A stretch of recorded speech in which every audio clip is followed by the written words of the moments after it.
Aware என்ற வார்த்தையின் எழுத்துக்களை எத்தனை வெவ்வேறு வழிகளில் எழுதலாம்னு கேட்குறாங்க. இங்கிலீஷ்ல இந்த மாதிரி ஒரு வேர்டு கொடுத்துட்டு இதுல இருக்கிற எழுத்தை வச்சு எத்தனை வெவ்வேறு வழியில் எழுதலாம் இல்ல ஒழுங்குபடுத்தலாம்னு கேட்பாங்க.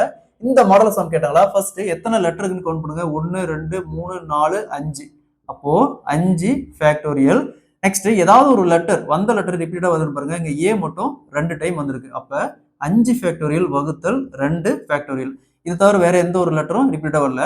சீக்குவல் டு 5 ஃபேக்டர்னா 5 ரிவேர்ஸ்ல 1 வரைக்கும் 5 இன்ட்டு 4 இன்ட்டு 3 இன்ட்டு 2 இன்ட்டு 1 வகுத்தல் 2 ஃபேக்டர்னா 2 ரிவேர்ஸ்ல 1 வரைக்கும் 2 இன்ட்டு 1. ஸோ இந்த 2 இன்ட்டு 1 2 இன்ட்டு 1 அப்படியே கேன்சல் ஆயிரும். அப்போ 5 இன்ட்டு 4 20 20 இன்ட்டு 3 60. ஸோ அவேர் என்ற வார்த்தையின் எழுத்துக்களை மொத்தமா 60 வெவ்வேறு வழியில் எழுதலாம். Option B is the correct answer. இதே மாதிரி இந்த சம் பாருங்க. டோட்டல் என்ற வார்த்தையின் எழுத்துக்களை எத்தனை வெவ்வேறு வழிகளில் எழுதலாம் கேட்கறாங்க. இதே மாதிரி தான் இந்த சமம். இந்த சம சால்வ் பண்ணி ஆன்சரை கமெண்ட்ல போடுங்க. இந்த சம் ப்ரீவியஸா IBPS PO எக்ஸாம்ல கேட்டிருக்காங்க.